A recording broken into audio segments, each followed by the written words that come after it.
Hello বিয়াস, কেমন আছেন সবাই? আশা করি সকালে খুবই ভালো আছেন। টাইটেলে থাম্বনেল ধরে দেখে বুঝে গেছেন আজকের ভিডিও কোন প্রসঙ্গে হতে চলেছে। সো বন্ধুরা, আজকে আমরা দেখাবো ফেসবুকের এই ছোট্ট নামকে কীভাবে বড় বানাতে হয়। সেটার জন্য আপনাকে প্রথমে চলে যেতে হবে সেটিং অপশনে। সেটিং অপশনের উপরে একটা ক্লিক করে দিলাম। আমি সেটিং অপশনের উপরে একটা ক্লিক করে দিলাম। ক্লিক করে দেওয়া হয়ে গেলে আপনাকে একটু লোড নেবেন। লোড নেওয়ার পর এখানে দেখতেই পাচ্ছেন পার্সোনালাইজেশন, এটার উপরে একটা ক্লিক করে দেবেন।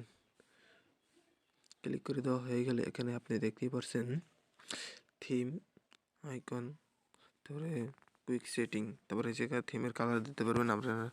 আমি যেহেতু করবো ফন্ট বা ডিসপ্লে আইকন বড় করবো, সেটা আমি একটা পরে একটা ক্লিক করে দেবো। ক্লিক করে দেওয়ার পরে এই যে ফন্ট সাইজ, আমি যদি এটা বড় করে দিই তাহলে দেখতেই পাচ্ছেন লেখাটা এরকম হয়ে আসছে।